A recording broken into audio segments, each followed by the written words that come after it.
If you're driving, please remember to use your car's Bluetooth speaker while listening to the AM Drive. Sports talk is not worth your safety or the safety of others. Grab your popcorn and sit back. Jump the gun. Oh, no, give me more than that. Okay, go this way. That was dumb. We are.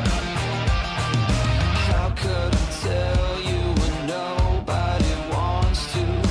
Ill fated words I will choke.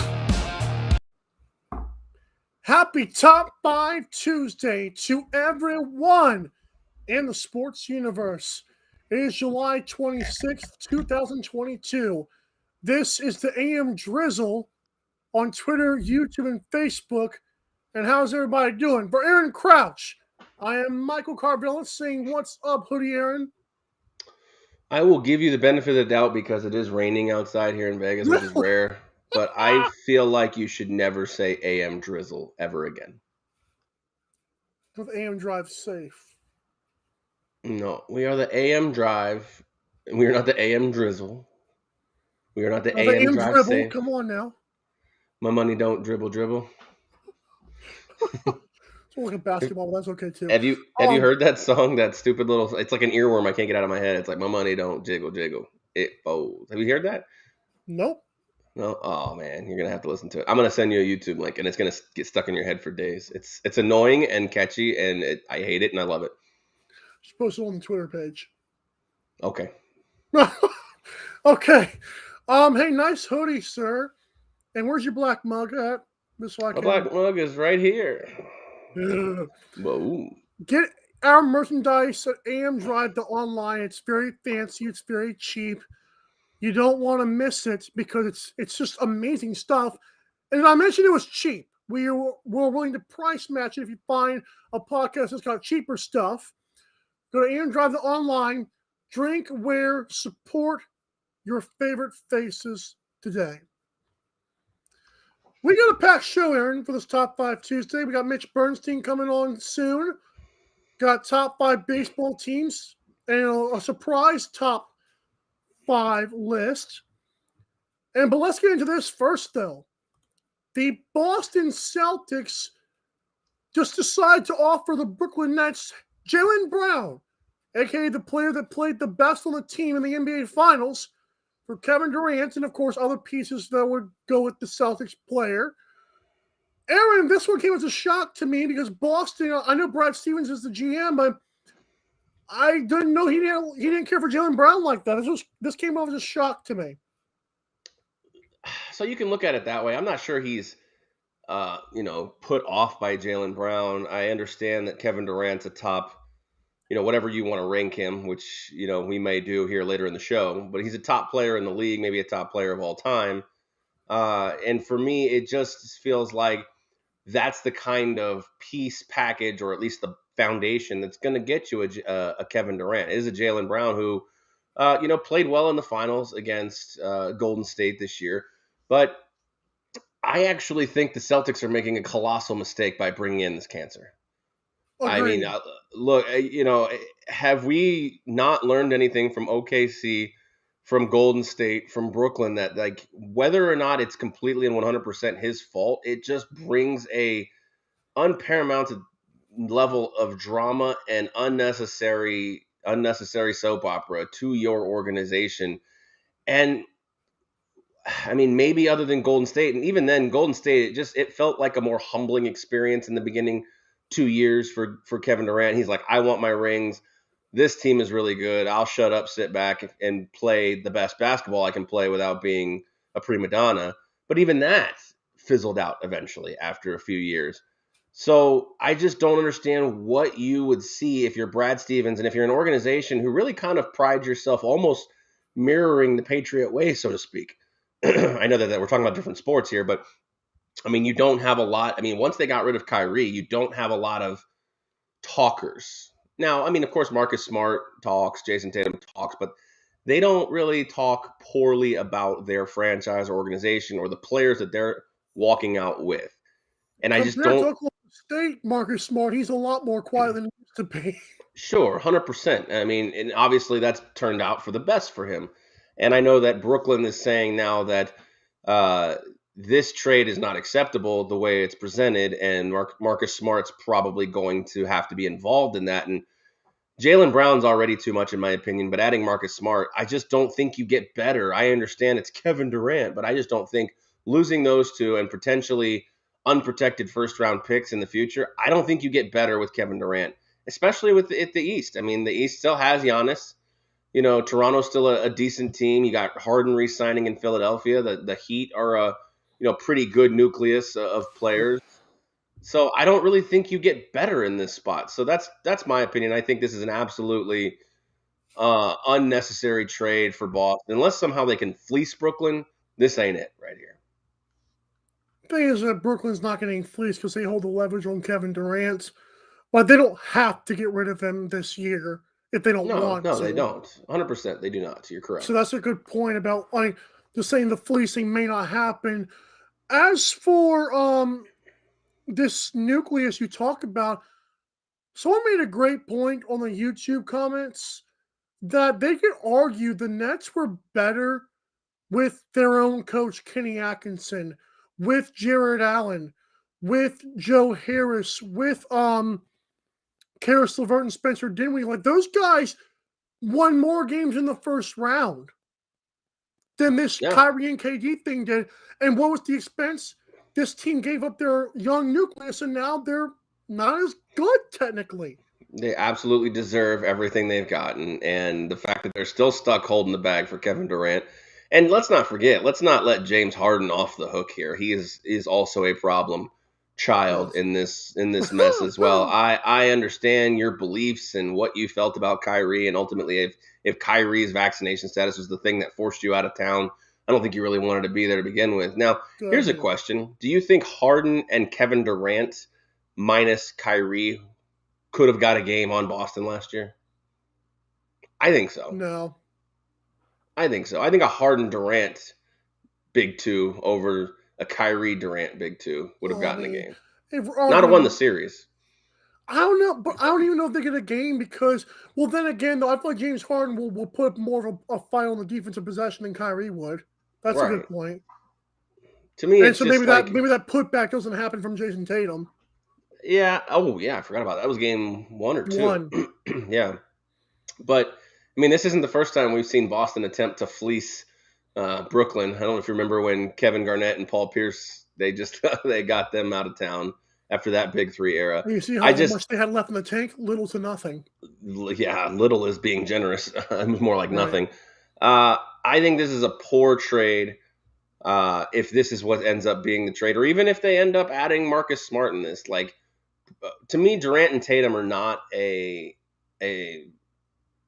big two like that I think can win a title. I mean, they're talented, absolutely, but both these guys seem to go way too quiet way too often, and more notably Durant later in his career than earlier. But I think it's setting the Celtics back for maybe a decade, and I don't think this is what you're gonna get to a title with. I don't think it. That's my opinion. That's my thoughts too. Would this move affect Katie's legacy as negatively as the Warriors thing? I don't think it. People bring up the point that Katie just got swept by the Celtics team. Mm-hmm. But that's an issue. Well, that's his thing, right? You get beat by that team, and then you go play for them. I know, like, I don't know what's worse, blowing a 3-1 lead or getting swept. I feel like getting swept is worse because you didn't even have a game on them.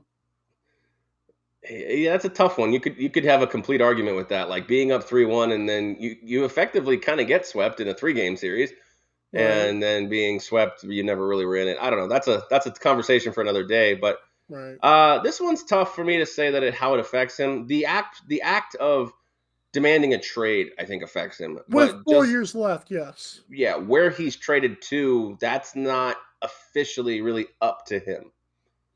Right, like this team still has to check it off. Like if they traded him back to Oklahoma City, like I don't think he can say no. Because even if he had no trade clause, he kind of requested it, so he's kind of vetoing that out the window, anyways. Well, no, if he had a no trade clause, he could veto things like that. My point is just it doesn't seem like there's every team in the league beating down the door. Now, obviously, there's varying degrees of interest. I mean, if There's it's like, reports that has been, that you're right, that has been the case. No, they're not giving the farm system away, and that's what the no, Nets were hoping they were going to get. yeah, not for this, not anymore. 34 years old, I believe, and I mean, 200 million on the book. So you're talking what, 50 million a year? I mean, no, thank you. I mean, I would think of anybody like Mark Cuban would be the one. Like, why were we not trying to pair Durant and Doncic? You You said it know, before. Good idea. I did. But again, no, doesn't seem to be much interest. Like, what I'm seeing right now is Miami, Phoenix, and Toronto, along with the Celtics. Toronto, I just think that I mean, it would make them better. Obviously, I just don't know what they would. They don't have I don't know enough, what they though. would give up. It'd have to be more picks than players. The Miami Heat, it would probably have to include Bam Adebayo. I've heard the Phoenix Suns are falling out more, so especially with the Ayton contract thing. Well, isn't Mikal Bridges? Isn't he a son?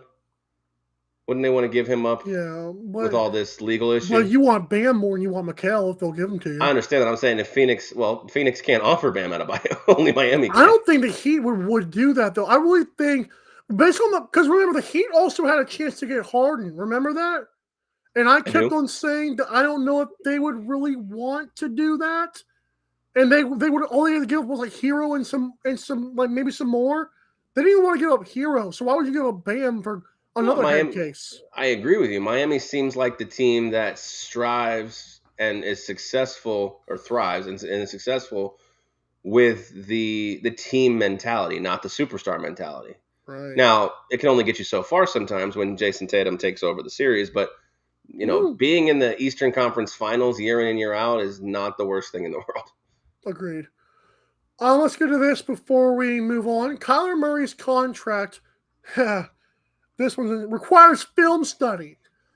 This almost seems like it was an issue before.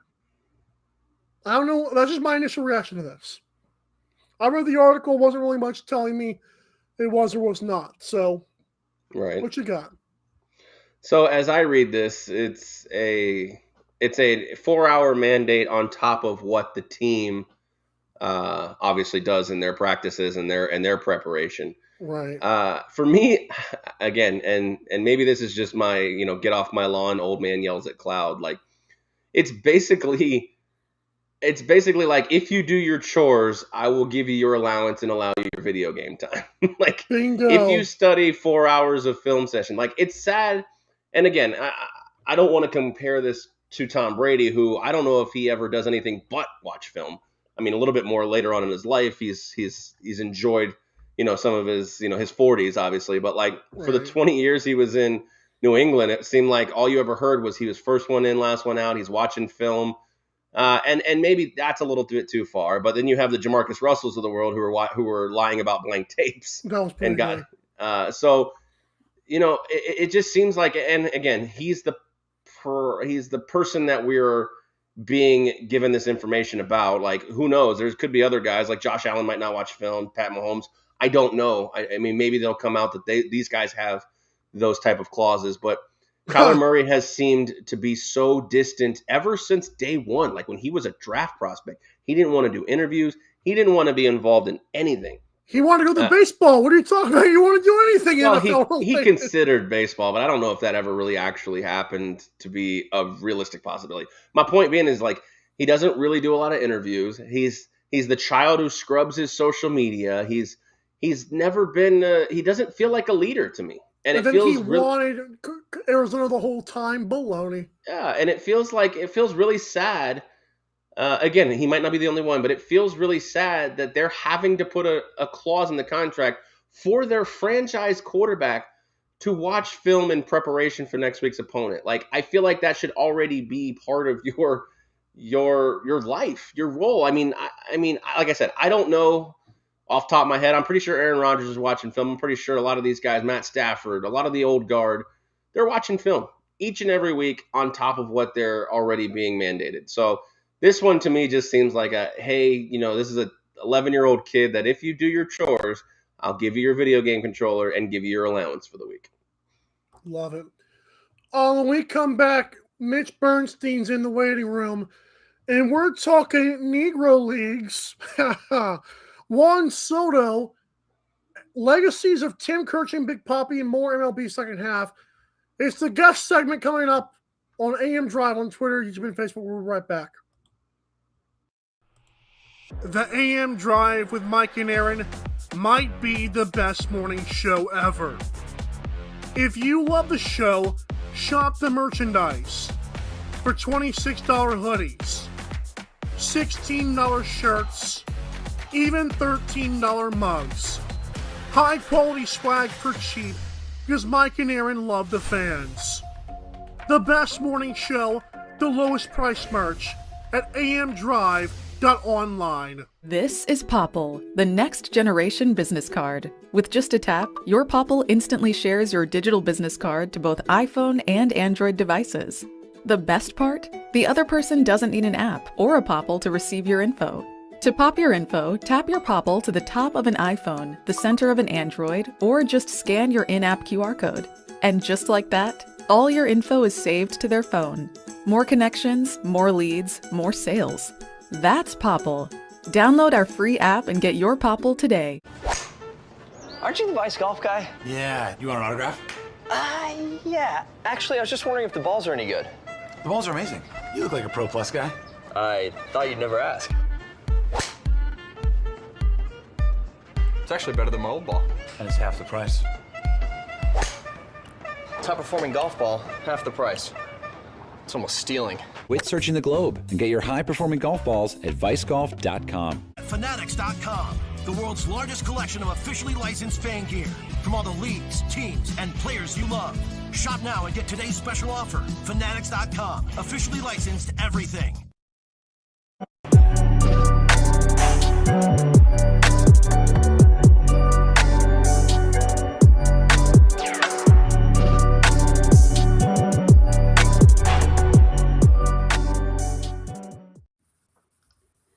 All right, and welcome back here to the AM Drive on this Top 5 Tuesday. We are joined by awesome guests, as always, like Mitch Bernstein here, but it's not made possible unless we have the help of places like Fanatics. And what you do with Fanatics to support our show is go to mikeandaaron.drive.com and you click the F. And when you click the F, you get awesome deals, sometimes free shipping, sometimes big discounts. Like today, Mike, I think today is 65% off the site.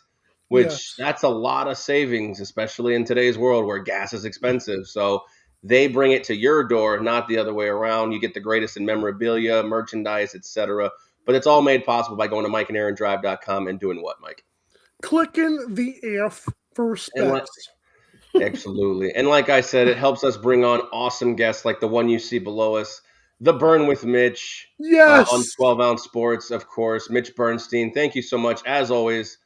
For joining us. I think the last time we talked was just after the start of the season or right before the lockout ended, somewhere around that time frame. So how's it been for you? I know your Phillies are in a rough spot, but they're above 500, so you got to be thankful for that.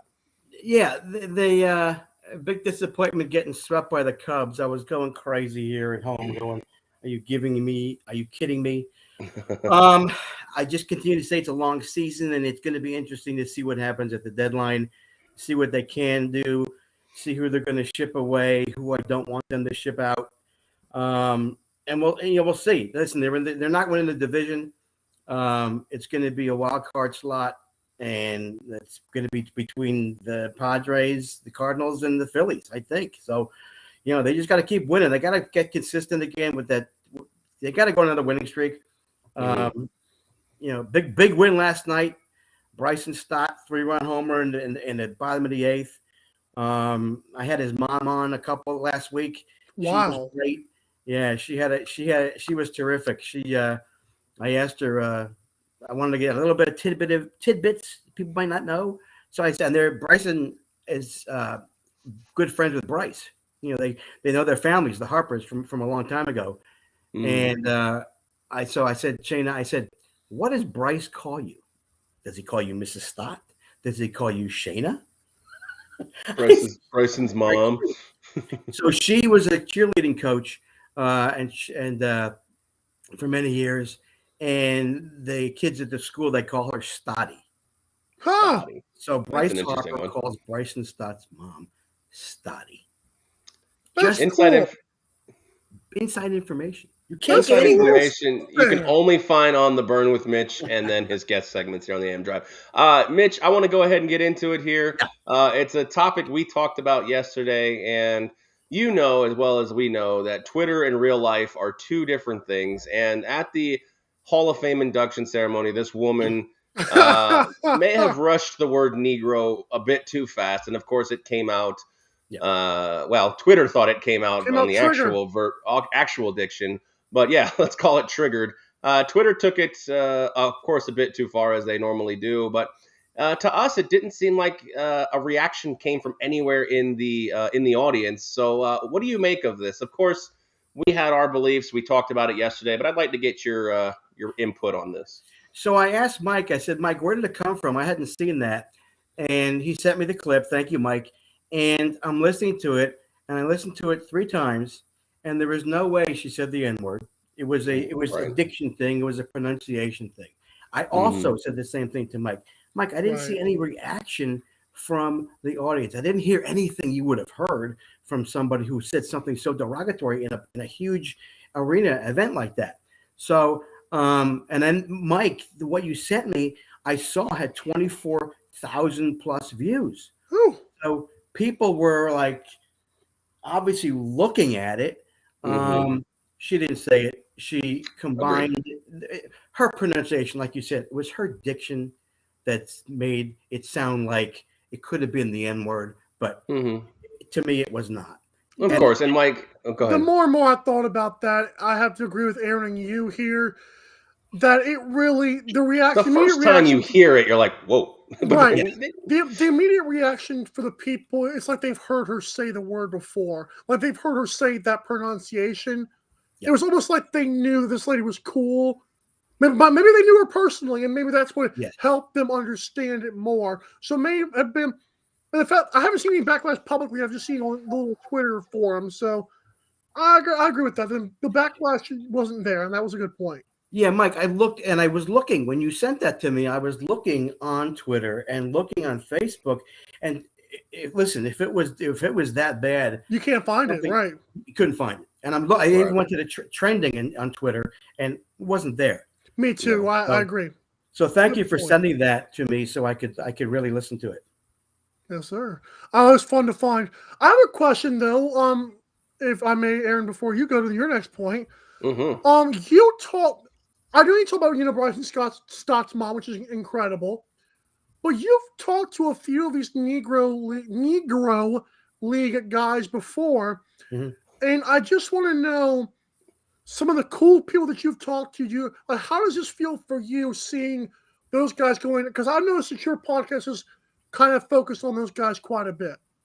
Yeah, and it goes back to my understanding of the Negro Leagues and my 3 years ago, pretty much right after I maybe started the show in January 3 years ago, I became more familiar with it.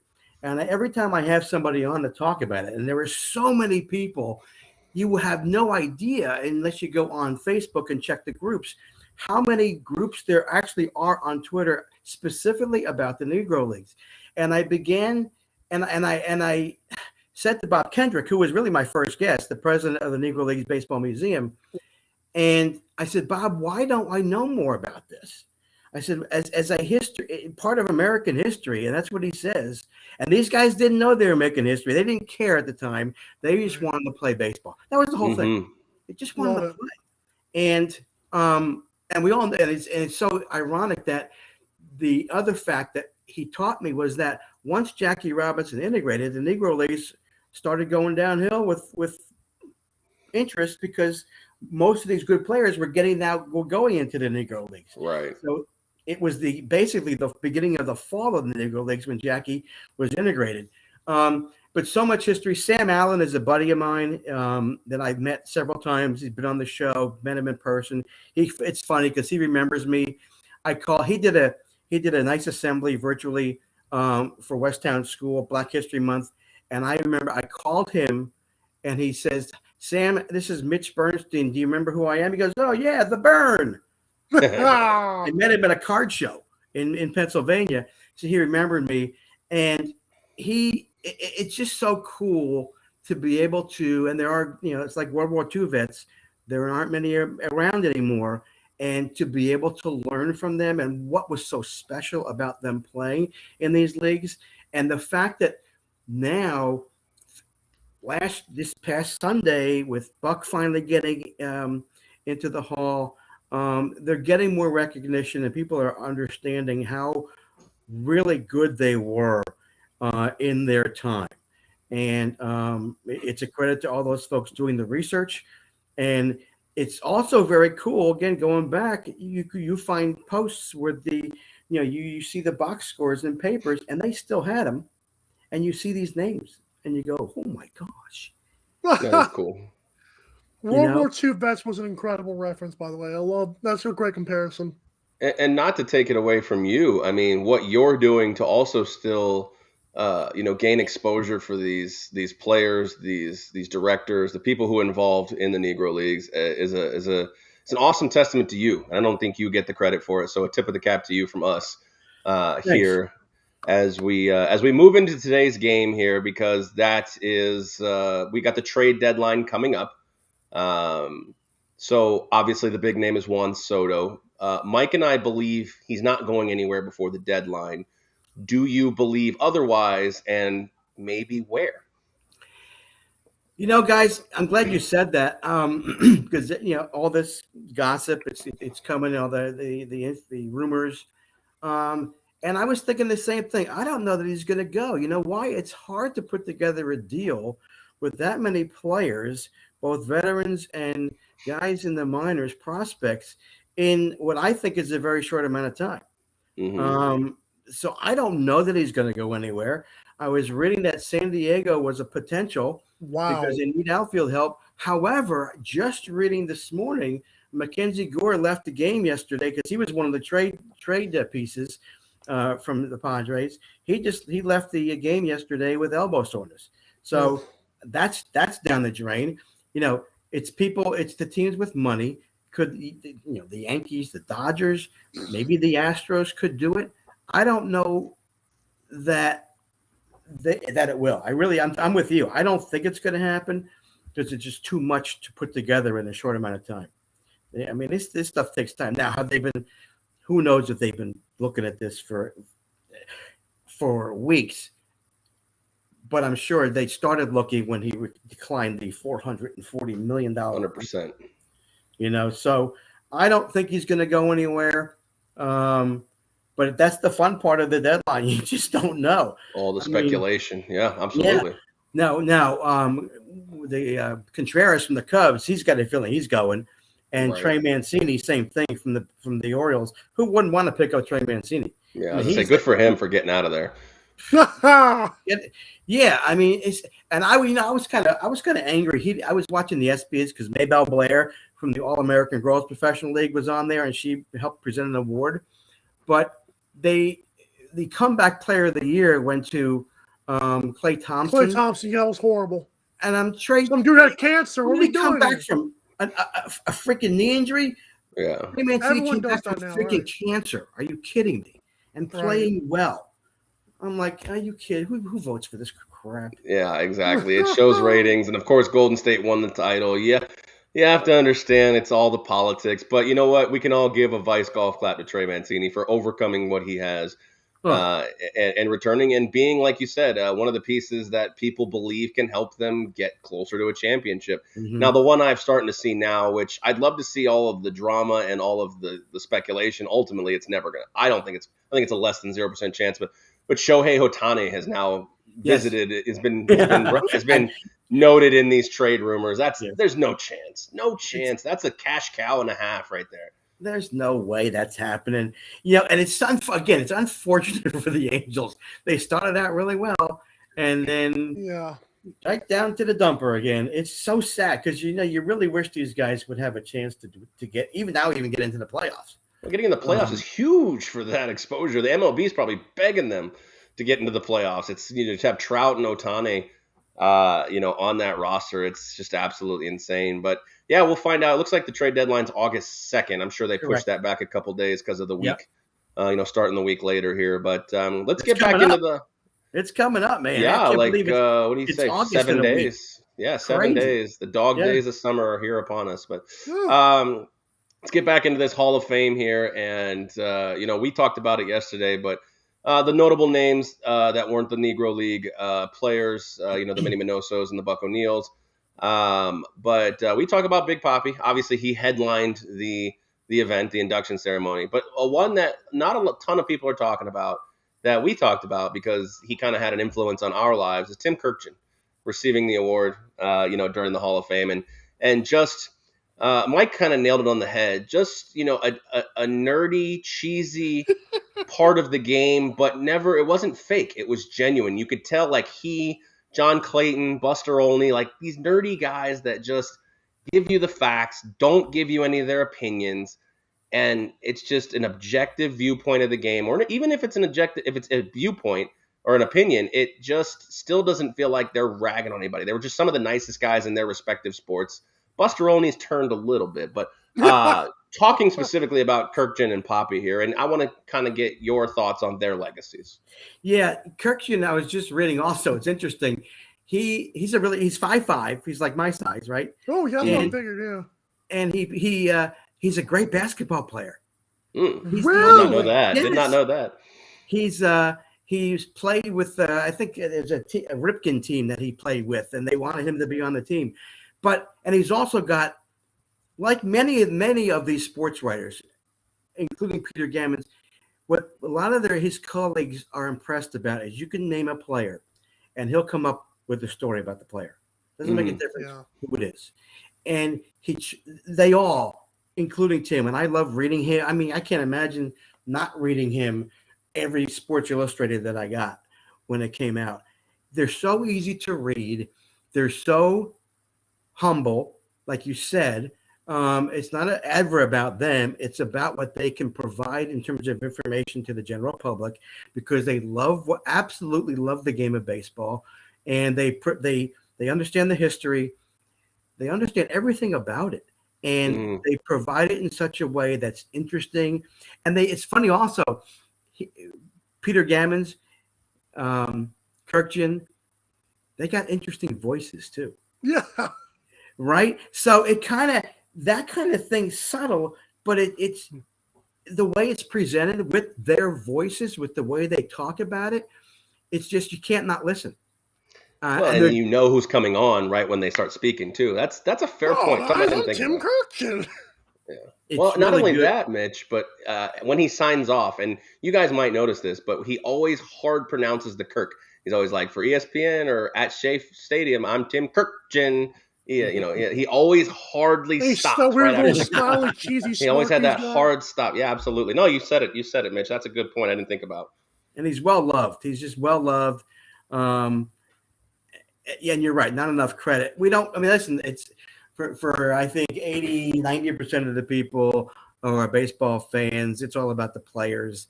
And when you look at how the information is given to us, that's a huge base. And Tim and like you said, Buster Olney, Ken Rosenthal with his nerdy bow tie, right? But that makes but it's not. It's never about, like you said, it's never about them. It's just them providing information in a way that we understand it, whether we're old fans or even new fans. It's very, very easy to understand what he says, and just terrific guys to be, and not only to listen to, but to read their columns and their information. It's great stuff.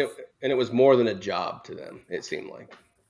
Yeah, they actually love the money came, but they like you said with golf and with Tiger Woods, the money came, but they just love what they do. Yes, they absolutely love it, absolutely love it. And Big Papi, and what do you think about this? I think that part of his legacy is going to be his response to the Boston Marathon. Yep. Yeah, that was on ESPN the other day. It was one of the first things they talked about. Like, he became more liked after that. Oh, 100%. Truly loved playing in Boston. Truly loved playing baseball. He had fun at it, and I absolutely he appreciates the people around him. And the fact now, after this Boston issue with the bombing, he came back, Boston strong. He wasn't messing around. And again, more endearing to that, not just to the Boston people, but to me too. I was like, wow, this guy really gets it. You know, he gets where he's at. He gets where he's playing at. He gets the community. Not like, and I could get into this for a minute if you want to, Nick Castellanos of the Phillies, who just Wait, Castellanos? Nick Castellanos, yeah. Is that the guy who always hits a home run whenever something bad happens? Yeah, Mr. Deep Fly Ball to right or to left center himself. Yeah. The guy who and getting mad at Jim Salisbury, very good, well-known, kind of on the Kirkchin side in Philly, beat writer who's been with them forever, and he got pissed at a question he asked. And you have and there's two realms of thought here. You should go look it up and see what happened with that whole incident. But Nick Castellanos just needs to say, like Harper said, "What do you think about the people booing?" He said they should boo. Nick Castellanos so I don't think he quite gets it yet. And I hope Bryce Harper sits him down and said, "Listen, dude, you got to tell people, you got to admit you suck. When you suck and they pay you to the people, they'll be more sad. They'll have more empathy for you, as opposed to basically not even mentioning the fact that he's been sucking this year, and I'm working hard to try and get through it, and I'm being patient." He was Big Poppy in Philly. Big Poppy. Mitch is burning right now. Right. Big Poppy, and there was also mention of him doing the steroid stuff and the PEDs. People have gotten through that. Yeah. And I really think it's because he's become more endeared from that community. I agree. That's what I kind of wanted to ask you with regards to that, because, obviously there's still speculation and all that stuff. But does this slowly open the door for the steroid guys?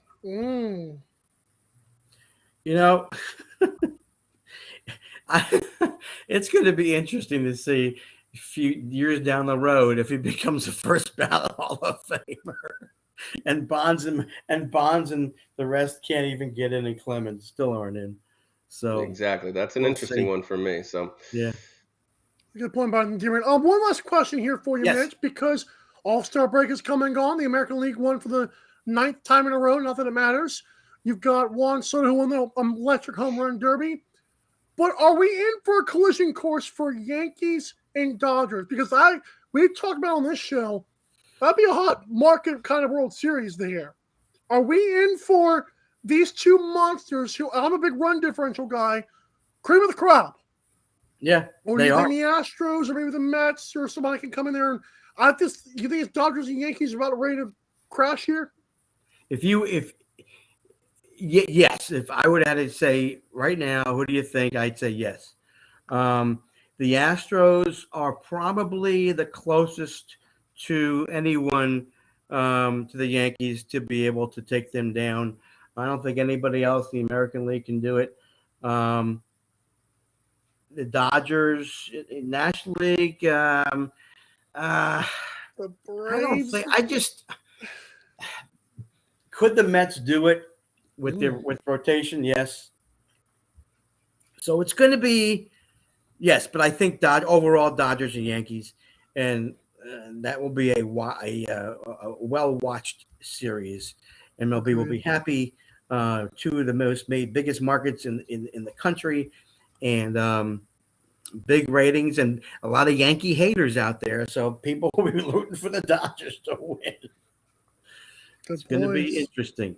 And listen, if the Phillies get into that wild card, you get Zach Wheeler and Aaron Nola pitching really good games. It's anybody's ball game. Just got to get in. Absolutely. Oh, there you go. Aaron, drive Mitch home for us. All right, Mitch. As always, we greatly appreciate you joining us, taking some time out of your busy day. And, thanks for the stories. Thanks for the insight, especially those topics in the Negro Leagues. Keep doing what you're doing. And we'll have you on again soon here, maybe playoff time or maybe a little bit after the season. So, again, thank you, Mitch. And we appreciate you coming aboard. Guys, thank you so much. Keep up the good work. Appreciate what you guys are doing. You're doing a great job. Thanks, Mitch. Cheers. Thank you. All right, when we come back, we got top 5 Tuesdays. Of course, I've got my MLB list because it's been So do I. months in the making here, so maybe mine's changed a little bit. And of course, we got a special top 5, a little bit of a wrinkle, but we'll explain that on the other side here. It's the AM Drive. Mitch Bernstein, last segment. We appreciate that. Yes, sir. The AM Drive with Mike and Aaron might be the best morning show ever. If you love the show, shop the merchandise for $26 hoodies, $16 shirts, even $13 mugs. High quality swag for cheap because Mike and Aaron love the fans. The best morning show, the lowest price merch at amdrive.online. This is Popple, the next generation business card. With just a tap, your Popple instantly shares your digital business card to both iPhone and Android devices. The best part? The other person doesn't need an app or a Popple to receive your info. To pop your info, tap your Popple to the top of an iPhone, the center of an Android, or just scan your in-app QR code. And just like that, all your info is saved to their phone. More connections, more leads, more sales.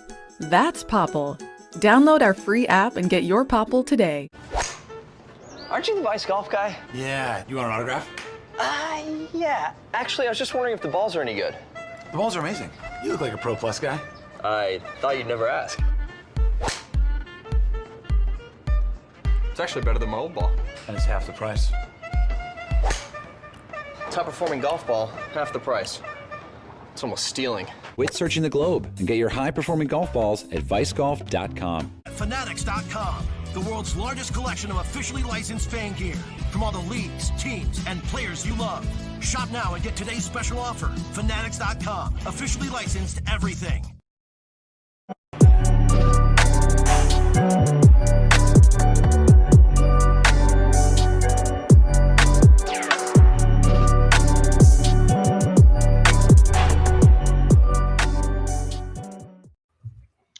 All right, did you miss the segment with Mitch? Well, you shouldn't have, but you can catch it again right down below Mike. Our YouTube, just search AM Drive with Mike and Aaron to get all the shows and all the best segments all in one place, like Mitch Bernstein, like Kyle Guy, and like all the other awesome people that we have had, and including us. If you just want to watch us and hear our opinions, those are there too.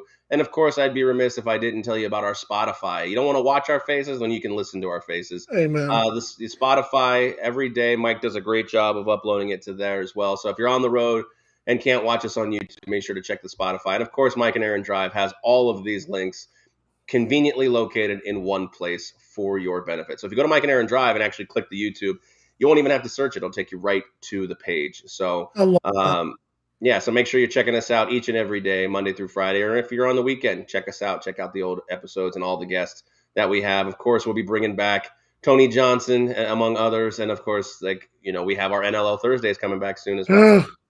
All right, Mike, let's go into the top 5 MLB teams. This one's just me this week. Let me pull it up here. I have it. Not much has changed, but you can definitely start to see the haves and the have-nots taking shape, despite the fact that there are some teams that are multiple, double-digit games down. There's still some quality teams left in the field. Right. Don't count those guys out. But my top 5 MLB after, a month and a half, I haven't done one. You can see where it's sort of shaken out here. And so I'm going to give it to you. I'm going to give it to you 1 to 5 here because our other top 5 is going to go from bottom to top here. For me, number 5 is the Twins. I understand it's an atrocious division, but someone's got to win it. And I think that they have a good combination of quality starting pitching and timely hitting. I think there'll be a buyer at the market, maybe a Juan Soto trade. We'll see. Number 4 for me is the New York Mets, coming up on a nice, fun 2-game Subway series with the Yankees here on a Tuesday and Wednesday of all days, not the weekend. That was kind of weird for me. Can't wait for that. The Mets, to me, I think they're the 4th best team. I'm still waiting for that late season collapse. I'm not sure it's going to come, so we'll see. Number 3 is, of course, those cheating Astros, the trash can banging, Verlander slanging Astros. They're a quality opponent. The AL West is just not up to par, even though the Seattle's been playing well. They're still double-digit games back, but the Astros are there. And like you talked about with Mitch, number 2, the Yankees, number 1, the Dodgers. Wow. I mean, they are head and shoulders. To me, the Dodgers, I know the records are different, but Dodgers have a plus 180 run differential to the Yankees 100. So Yankees have 200. Oh, do they have 200? I must have missed that because I saw. It's 2. Maybe I did. Either way, I still think the Dodgers are the better team. That's my opinion. Oh, it is 200. Right. It's 178 to 200. You're right. correct. So I do want to mention that I have the Yankees at 1, Dodgers 2, Astros 3 and 4 are the Mets. That's my switch up this week. Braves are still at 5. But I do want to mention that Dodgers' record kind of fell off because of the Mookie injury. But now that he's back, they're crushing teams again. Like, it's not even close.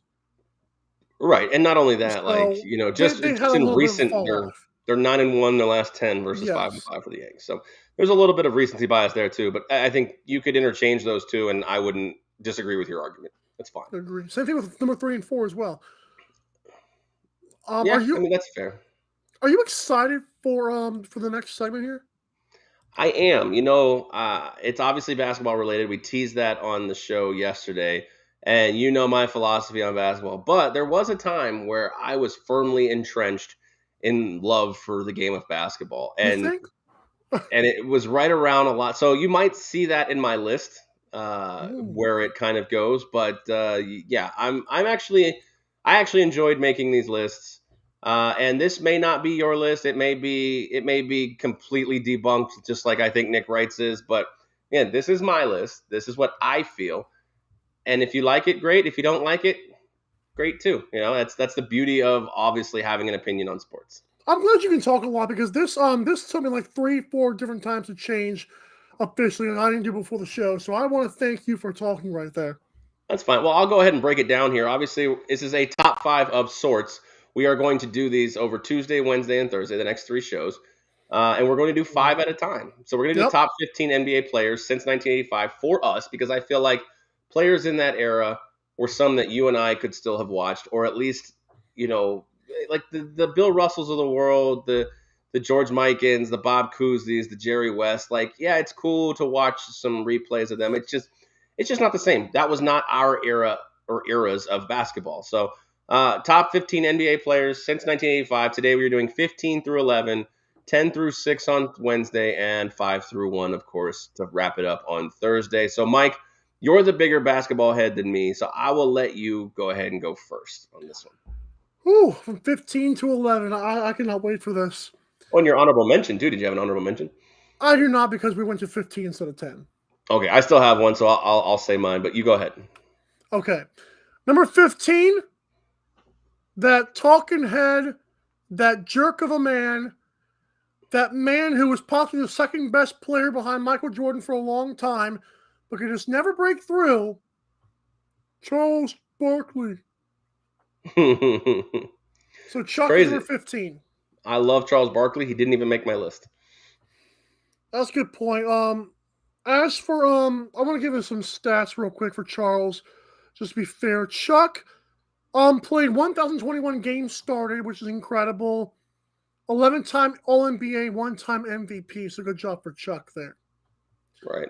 Number 14 for me is the German Swiss. Really the first European player that we can say almost like broke through, like of those stretch fours that for a long time struggled to do anything. This has scored 30,000 plus points. Went to 2 NBA finals, by the way. One of which, and both of which were against my Heat. One of them actually expense of, the other one Miami Heat won. It's Dirk Nowitzki. Mm-hmm. Dirk Nowitzki, you can, longevity to me, when you have a same dang shot, it's like the Kareem argument. Like, you have one shot, but like the post fadeaway or the jump shot, and you know it's coming, you still can't stop it. And Dirk's just that man for that long. Dirk's number 14. Number 13 for me is the Admiral, David Robinson. I put him in here because I didn't realize how much of a good player he was. I know Tim Duncan is obviously way higher on my list, but David Robinson was actually a very good player and really could have gotten better numbers if Tim Duncan had not been drafted by that team, I feel like. So good Tim job for the Admiral. Duncan came in a little bit at the end of Admiral's career there, and actually probably gets Tim Duncan's accolades and his talent early in the year probably get Tim Duncan on your list David Robinson on your list.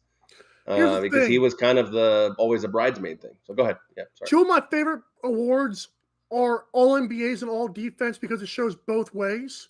Mm-hmm. All NBA, is like your all-around best player in the game. 10 of those All NBA things and 8 All Defensive, including a Defensive Player of the Year and an MVP. Also, he shot 51.8%, averaged a double-double with, this is a rare one, 3 blocks. I don't think I've ever, 3 blocks was hard to come by. A game. Mm-hmm. Every night, you're guaranteed 3 blocks. That's what he did. Big. I didn't realize how good he actually was. Mm-hmm. Number 12 for me, Magic Johnson. Now, why so low? I mean, after all, Magic did average 11 assists per game, average 1.9 steals, 10 All-NBAs, 3-time Final MVP, 3-time League MVP. But under 20 points a game, being on Kareem's team, although he did win some Finals MVPs, like I said, 763 games started, has to push you down. And that would obviously make him worse than Larry Bird. Because those two are close, but that game started number is not good. That's a big one. That could be a big talking point. You're taking the quantity over quality argument. Yeah, because I feel like when it's that close, I'm not saying Magic is not one of the top 10, 5 talents of all time, but if I'm doing my list of all time since 1985, Magic has to be number 12, but I can argue top 10 too at the same time. Fair enough. Number 11 for me, just missing the top 10. This man has shot almost 43% from 3, 8-time All-NBA. Averages 24 points a game with 6.5 assists and a 1.7 steals, which you may not know. I'm going to put Steph Curry at number 11. I believe his impact on shooting threes, obviously Magic Johnson could shoot, but Steph Curry's volume just changed the league, so I have to put him above Magic. But I'm confident 11 is Steph, 12 is Magic, 13 the Admiral, 14 Dirk, 15 Chuck. I like it. Some of those might Magic show is up rough. here. Some of those might show up in mine as well here. So I'll go ahead and start here with my honorable mentions. 2 guys that I really tried to find a place for, but ultimately, 15 is a hard number. You got to stop at it. Right. So I want to give a tip of the cap to Steve Nash as one of my honorable mentions. And although he didn't have the winning pedigree, I want to give a tip of the cap just for being a transcendent figure in the game and being one of those that you wanted to go pay to see and you wanted to turn on the TV and watch him. And that was Allen Iverson. Allen Iverson is one of the most influential players I've seen in a long time, more so in my opinion than the guy like Steph Curry. So my honorable mentions, tip of the cap to Allen Iverson and Steve Nash, falling just outside of the top 15 here. So at number 15 is another Steve Nash type player, although I thought he was better, and that's John Stockton, the assist leader, and it's not even close. And just the way he played the game, another guy just went about his business, wasn't flashy, didn't talk, had the shortest shorts known to man. So that's it. And then his running mate at number 14 for me, Karl Malone, the mailman, just delivered every day in and out. And unfortunately couldn't get him a title, but he did get a spot here on my top 15. Number 13 for me was a little higher for you. For me, that's Steph Curry. I'm a little lower on Steph Curry, although I think he's an awesome talent. I don't think he's top 10 all time as he's going in some of these boards. But he falls at number 13 for me in our lists here. And number 12, the Admiral falls in right here for me, David Robinson. You're right. I mean, just the way he played basketball, fundamentally sound, and that was just awesome. And to see Tim Duncan come right after him was just like never skipping a beat. And those two, the Twin Towers, as they were called before, obviously 9/11. It was an awesome thing to watch when they were dominant between like 99 and 05, 07 era.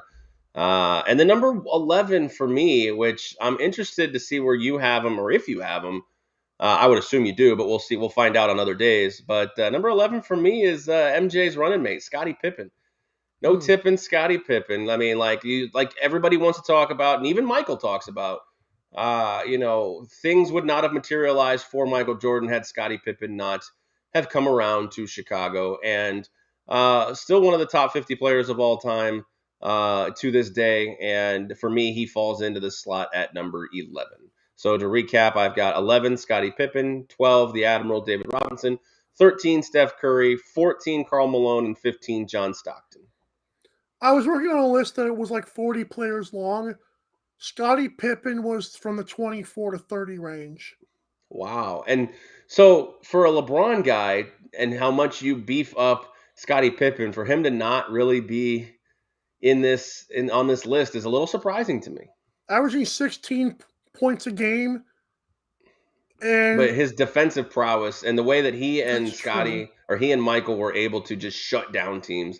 Again, yeah, I mean it's the craziest thing is like, most of the guys who we talk about like all time, I mean they're not averaging 30 a game. Like, 16 is not so far off from 20, which is not so far off from 24. So again, it's to me it's more than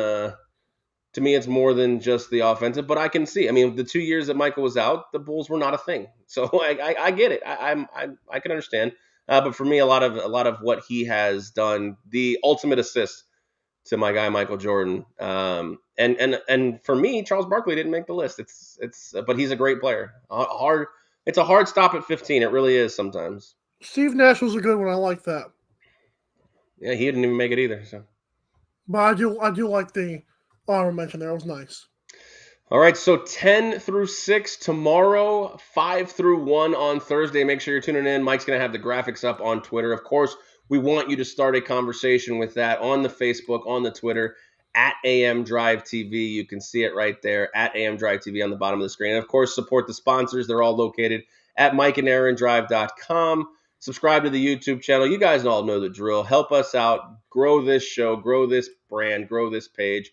And speaking of growing the brand, don't forget about Popple if you're looking to grow your brand. We don't talk about Popple much anymore, but it's on there. It's on there as well. So for Michael Carvelis, I am Aaron Crouch. For Mitch Bernstein coming aboard, talking some baseball with us. For that, we thank you. And we'll see you guys tomorrow, Wednesday, hump day with numbers 10 through 6 and along with everything else going on in the sports world. So we are out.